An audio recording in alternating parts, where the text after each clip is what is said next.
In the world of video games, where creativity knows no bounds, a perennial debate rages on the showdown between gameplay and story. While storytelling has shaped some of the most memorable gaming experiences, the true essence of gaming lies not in the narrative threads, but in fact, it is the gameplay that makes video games great. It's a contention that beckons us to explore why, time and again, gameplay emerges as the unassailable champion, eclipsing the allure of storytelling in video games. So, step into the world of gaming with me as we dissect the reasons why gameplay often takes the throne over narrative, transforming a simple pastime into an art form, an interactive journey, and sometimes even a way of life. In this video, I will be breaking down why gameplay in video games is more important than a compelling story. Some people will say they are equal, but that is simply not the case, and I'll explain why. With that being said, let's get into the video.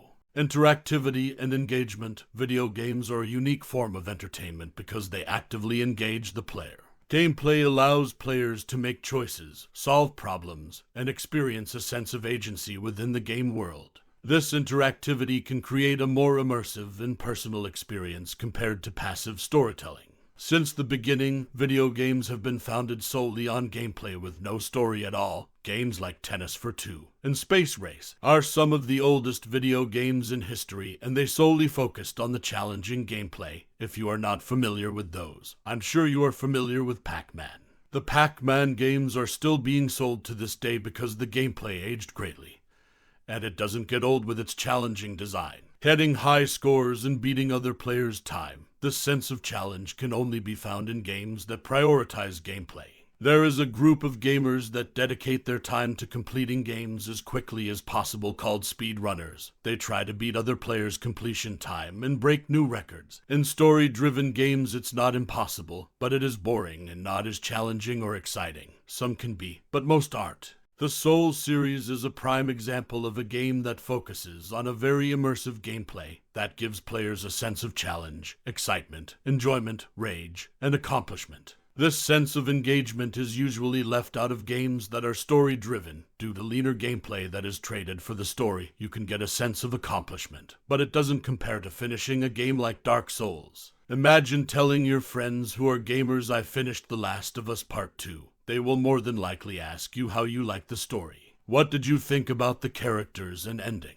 Like you just finished watching a movie. Then if you told them you finished Dark Souls, they would be asking questions about how hard was bosses. What strategies did you use? What was your main weapon in class? What secrets have you found? And so on. It brings with it a more engaging conversation.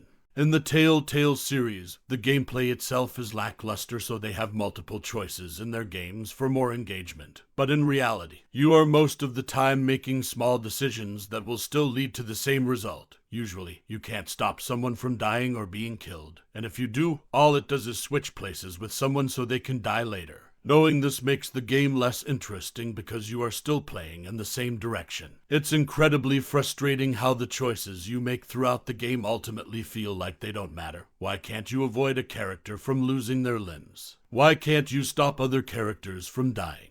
Because at the end of the day, you are going in the direction they want you to. The choice will only change some dialogue and reactions, but not serve as an extreme change within the outcome of the story. Some games are better with this, like Detroit Become Human, where your choices impact the direction of the game greatly with multiple endings and outcomes, creating a butterfly effect, which makes for a more engaging game. Then there are games like The Last of Us where it's story-driven, but you can't affect the story with choices, so they put more emphasis on gameplay. With this, the gameplay is usually not as good as games that prioritize gameplay, but they do look great cinematically. This can be a problem if the story doesn't deliver or falls short. You will not enjoy the game. It can even ruin the entire game experience. It can be something as small as a bad ending or a character's death, which is something that happened with The Last of Us 2. It made a lot of players disappointed because of one direction that the fans did not like. Sure, some did like the story for what it was, but others hated the game a lot, creating a split in the fan base. While gameplay-focused video games do not suffer from this, unless it's a bad game design, which would be the deciding factor of a bad game, whether it be story-driven or not. This brings me to my next argument, skill and mastery. Many gamers appreciate the immediate satisfaction that comes from mastering gameplay mechanics. The challenge and reward cycle in gaming can be highly gratifying and addictive, making gameplay serve as the center of video games. The multiplayer genre thrives on the dynamics of competition and cooperation.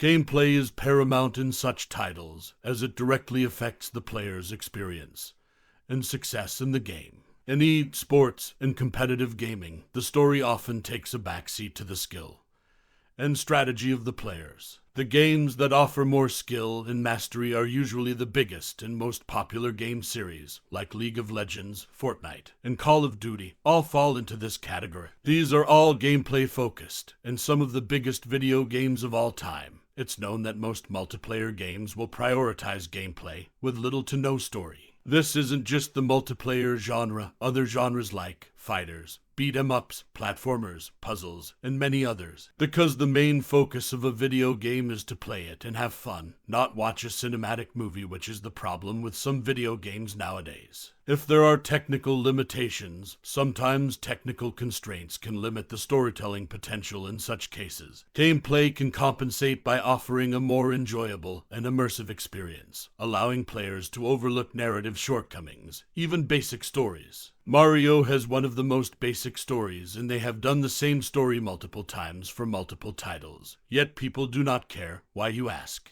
Because they love Mario games for the enjoyment of the gameplay, and that's the case with many other game series. Don't get me wrong, story does add extra enjoyment and engagement. It can also have you relate to the characters, and a nice balance of both is always welcomed. But most of the time, if someone loves a video game based on the story and characters, the gameplay is lackluster or just good, and nothing special. If you take The Last of Us, which I consider to be a stealth game, and compare the gameplay to the Metal Gear Solid series. Metal Gear Solid has the better gameplay, and they both put emphasis on the story, but unlike The Last of Us, Metal Gear prioritizes the gameplay over the story. Those who are familiar with Metal Gear, we all know it has more holes in the plot than Swiss cheese, but the gameplay is exceptional, arguably the best stealth game of all time.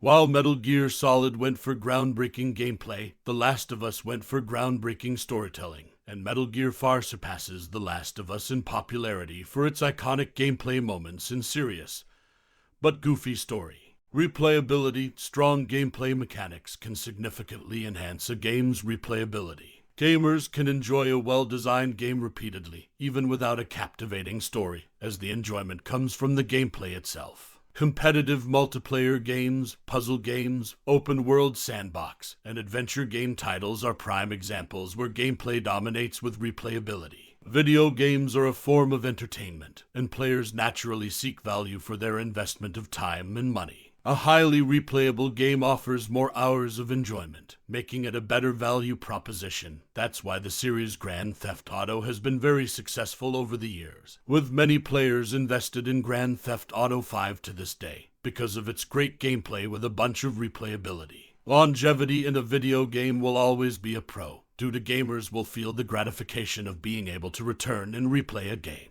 Innovation and creativity. Video games often shine when they introduce innovative gameplay mechanics or unique challenges. The ability to explore new ways of interaction and problem-solving can lead to groundbreaking titles that redefine the industry. Such innovation can create memorable gaming experiences regardless of the narrative depth. A great example of a creative studio is Media Molecule. They were known for their creative games like Little Big Planet and Dream, which came out in 2020. Narrative-driven games do not have much creativity put into them because they are trying to be creative with the story. All of these amazing genres were shaped by developers trying to push their creativity to the next level, thus creating new genres or subgenres. While over-prioritizing the story can harm the gameplay by limiting the player's actions, exploration, and even combat. The Order 1886 is an example of a game that prioritized the story narrative over the gameplay, which led to generic gameplay. The game wasn't horrible, and I enjoyed it, but it wasn't anything exceptional.